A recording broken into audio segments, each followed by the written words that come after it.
నమస్కారం. ఈరోజు మనం ఒక అత్యంత ఆసక్తికరమైన అంశాన్ని విశ్లేషించబోతున్నాం. హిందూ క్యాలెండర్లో 5వ నెల అయిన శ్రావణ మాసం ఎంత పవిత్రమైనదో, ఎంత మంగళకరమైనదో మనందరికీ తెలుసు. కానీ ఇది కేవలం దేవుడికి పూజలు చేసే సమయం మాత్రమే కాదండోయ్.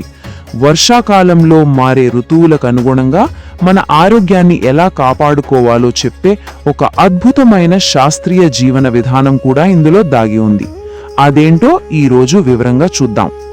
సరే, ఇక ఏమాత్రం ఆలస్యం చేయకుండా అసలు విషయంలోకి వచ్చేద్దాం. హిందూ క్యాలెండర్లో ఇన్ని నెలలుండగా కేవలం శ్రావణ మాసాన్ని ఎందుకు అత్యంత పవిత్రమైనదిగా భావిస్తారు? ఈ ఒక్క ప్రశ్నకు సమాధానంగా పురాణాల నేపథ్యంతో పాటు అప్పటి ఆచారాల వెనుక ఉన్న ఆశ్చర్యపరిచే సైన్స్ ఏంటో కూడా ఇప్పుడు మనం తెలుసుకోబోతున్నాం. ఈ విశ్లేషణలో మనం ప్రధానంగా 5 అంశాలను కవర్ చేయబోతున్నాం. ముందుగా శ్రావణమాస విశిష్టత, ఆ తర్వాత సముద్రమథనం వెనుక ఉన్న ఆంతర్యం, ప్రసిద్ధ పండుగలు, మనం ఆచరించాల్సిన మంచి పనులు, అలాగే ఖచ్చితంగా చేయకూడని పనులు. ఇవన్నీ ఒకదాని తర్వాత ఒకటి చూద్దాం. ముందుగా మొదటి భాగం, దైవిక కలయికగా భావించే శ్రావణమాస విశిష్టత గురించి మాట్లాడుకుందాం. అసలు ఈ మాసానికి ఆ పేరు ఎలా వచ్చిందో ఎప్పుడైనా ఆలోచించారా? చాలా సింపుల్ అండి. పౌర్ణమి నాడు చంద్రుడు శ్రవణ నక్షత్రంతో కలిసి ఉంటాడు. అందుకే దీనికి శ్రావణ మాసం అనే పేరొచ్చింది. ఖగోళ శాస్త్రం ప్రకారం మనవాళ్లు పెట్టిన పేర్ల వెనుక ఎంత స్పష్టత ఉందో కదా. ఇప్పుడు ఇక్కడ ఒక అద్భుతమైన విషయం ఉందండి. సాధారణంగా ఏదైనా పండుగ లేదా నెల ఒక దేవుడికి మాత్రమే ప్రత్యేకమవుతుంది. కానీ ఒకే మాసంలో అటు శ్రీ మహావిష్ణువును ఇటు పరమశివుడిని సమాన భక్తితో ఆరాధించటం చాలా అరుదు. విష్ణువు, శివుడు ఇద్దరికీ అత్యంత ప్రియమైన నెల ఇది. అంతేకాదండోయ్, సిరి సంపదలిచ్చే లక్ష్మీదేవికి కూడా ఈ మాసం అంటే చాలా ఇష్టం. ఇంట్లో లక్ష్మీదేవి పూజలు, నోములు చేస్తే ఐశ్వర్యం, సౌభాగ్యం లభిస్తాయని ఒక గట్టి నమ్మకం. ఇక మన రెండవ అంశం, లోక కళ్యాణం కోసం జరిగిన సముద్ర మథనం గురించి మాట్లాడుకుందాం. శ్రావణ మాసమనగానే మనకు టక్కున గుర్తొచ్చేది సముద్ర మథనం ఘట్టం. ఈ పురాణ కథ మీలో చాలా మందికి తెలిసే ఉంటుంది. దేవాసురులు సముద్ర మథనం చేసినప్పుడు అత్యంత భయంకరమైన హాలాహలం లేదా విషం బయటకొచ్చింది. అప్పుడు లోకాలను రక్షించడానికి పరమశివుడు ఆ విషాన్ని మింగి తన కంఠంలోనే బంధించాడు. అందుకే ఆయనకు నీలకంఠుడు అనే పేరు కూడా వచ్చింది. అయితే ఇక్కడే మనం గమనించాల్సిన ఒక లింక్ ఉంది. శివుడు ఆ కాలకూట విషాన్ని మింగినప్పుడు ఆయన శరీరంలో విపరీతమైన వేడి పుట్టింది. ఆ తాపాన్ని తగ్గించడానికి దేవతలు ఏం చేశారంటే చల్లని గంగాజలాన్ని ఆయనకు సమర్పించారు. సరిగ్గా దానికి ప్రతీకగానే నేటికి భక్తులు ఈ మాసంలో శివలింగానికి పాలు, పవిత్ర జలంతో నిరంతరం అభిషేకం చేస్తారు. పురాణాల్లోని కథకు మనం నేడు చేసే ఆచారానికి ఎంత అద్భుతమైన కనెక్షన్ ఉందో చూసారా? ఇప్పుడు మూడవ విభాగానికి వద్దాం. ఈ పవిత్ర మాసంలో వచ్చే ముఖ్యమైన పండుగలు, వ్రతాల క్యాలెండర్ని ఒకసారి పరిశీలిద్దాం. అసలు ఈ నెలంతా పండుగలతోనే కళకళలాడిపోతుంది. సోమవారాలు శివుని ఉపవాసాలకు, మంగళవారాలు కొత్తగా పెళ్లైన స్త్రీలు దీర్ఘ సుమంగళి ప్రాప్తి కోసం చేసే మంగళగౌరి వ్రతానికి అంకితం. ఇక పౌర్ణమికి ముందొచ్చే శుక్రవారం సాక్షాత్తు లక్ష్మీదేవిని ఆహ్వానిస్తూ ఆచరించే వరలక్ష్మి వ్రతం. ఆ తర్వాత పౌర్ణమి నాడు అన్న చెల్లెళ్ల అనుబంధానికి ప్రతీకగా రాఖీ కడతారు. ద్విజులు నూతన యజ్ఞోపవేతాన్ని ధరించే జంధ్యాల పౌర్ణమి కూడా ఇదే రోజు. ఆ తర్వాత బహుళ అష్టమి నాడు కృష్ణాష్టమి. ఇలా నెలంతా ఏదో ఒక ఆధ్యాత్మిక వేడుక జరుగుతూనే ఉంటుంది. వరలక్ష్మీ వ్రతం గురించి స్కంద పురాణంలో ఒక భలే ఆసక్తికరమైన కథ ఉందండి. మగధ దేశంలో చారుమతి అనే ఒక పరమ భక్తురాలు ఉండేది. సాక్షాత్తు లక్ష్మీదేవి ఆమె కలలోకి వచ్చి శ్రావణ పౌర్ణమికి ముందు వచ్చే శుక్రవారం నాడు ఈ వ్రతాన్ని ఆచరించమని స్వయంగా చెప్పిందట. అలా మొదలైన ఆ వ్రతమే నేటికీ స్త్రీలు తమ కుటుంబ శ్రేయస్సు కోసం అంకిత భావంతో ఆచరిస్తున్నారు. అలాగే ఈ జంధ్యాల పౌర్ణమిని ఉపకర్మ అని కూడా అంటారు. పాత జంధ్యాన్ని తీసేసి కొత్తది వేసుకుని వేద పఠనాన్ని మళ్లీ ప్రారంభించడానికి ఇదొక పవిత్రమైన సమయం.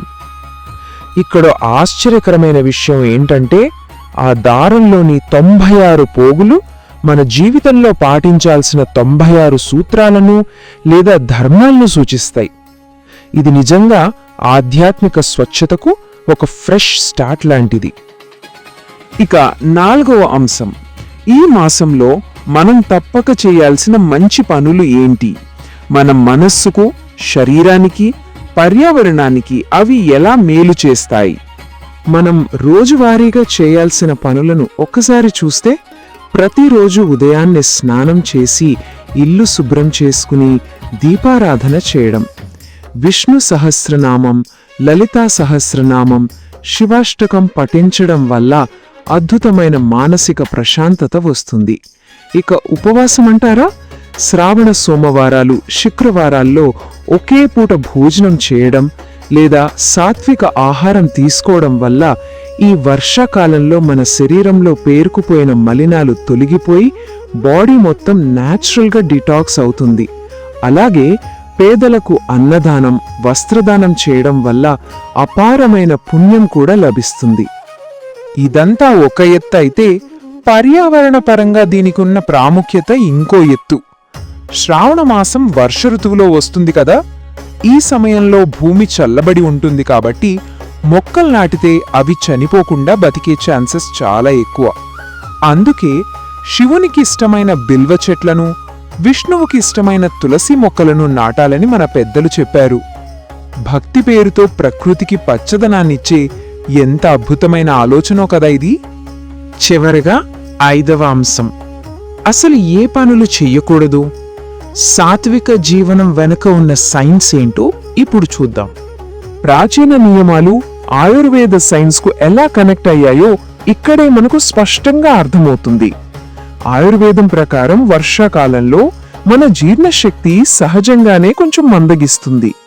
అందుకే పండ్లు, సగ్గుబియ్యం, పాలు లాంటి తేలికగా అరిగే సాత్విక ఆహారం తీసుకోవాలి. దీనివల్ల శరీరం యాక్టివ్గా ఉంటుంది. అలా కాకుండా ఉల్లి, వెల్లుల్లి లాంటి వేడిని పుట్టించే తామసిక ఆహారం తీసుకుంటే జీర్ణక్రియపై విపరీతమైన భారం పడి ఆరోగ్య సమస్యలు వస్తాయి. ఇక ఈ మాసంలో మాంసాహారం, మద్యం ఎందుకు మానేయాలో సైంటిఫిక్ రీజన్స్ వింటే మీరే ఆశ్చర్యపోతారు. వానాకాలం అనేది చేపలు, గుడ్లు పెట్టే సమయం. అంటే వాటి సహజ సంతానోత్పత్తి సమయం.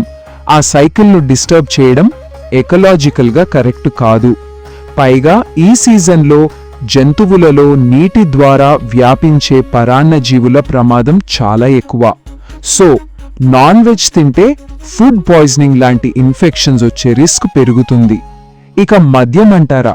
ఈ క్లైమేట్ వల్ల అప్పటికే కాస్త వీక్గా ఉన్న మన ఇమ్యూనిటీని అది పూర్తిగా దెబ్బతీస్తుంది. చూసారా, ఇది కేవలం దేవుడి కోసమో భక్తి కోసమో పెట్టిన రూల్ కాదు, కంప్లీట్గా మన హెల్త్ అండ్ హైజీన్ కోసమే. వీటితో పాటు మరికొన్ని చిన్న చిన్న నియమాలు కూడా ఉన్నాయి. ఉపవాసాలు, నోములు ఉన్నప్పుడు జుట్టు, గోళ్లు కత్తిరించుకోకూడదు. అలాగే ఎవరినీ తిట్టకూడదు, కోపం తెచ్చుకోకూడదు, మనసును ప్రశాంతంగా ఉంచుకోవాలి. ఇల్లు, పూజా గది ఎప్పుడూ శుభ్రంగా ఉండాలి. ఇవన్నీ మనలో ఒక పాజిటివ్ ఎనర్జీని పెంచడానికి ఎంతగానో సహాయపడతాయి. సో ఇదండి శ్రావణ మాసం వెనుక ఉన్న అసలు రహస్యం. ఒకవైపు దేవుడి మీద భక్తి, మరోవైపు మన శారీరక ఆరోగ్యం. ఈ రెండింటి మధ్య ఎంత అద్భుతమైన బ్యాలెన్స్ ఉందో కదా. వందల ఏళ్ల క్రితమే మన పూర్వీకులు మనస్సు, శరీరం మరియు ప్రకృతి మధ్య ఒక అద్భుతమైన సామరస్యాన్ని ఎలా సృష్టించారో ఒక్కసారి ఆలోచించండి. ఈ ప్రాచీన పద్ధతులు నేటి మన మోడర్న్ లైఫ్ స్టైల్కు ఆరోగ్యానికి ఎంత అవసరమో కదా. ఈ విశ్లేషణ ద్వారా మీకు ఎన్నో కొత్త విషయాలు తెలిసాయని ఆశిస్తున్నాను. మళ్ళీ మరో ఆసక్తికరమైన అంశంతో కలుద్దాం. నమస్కారం.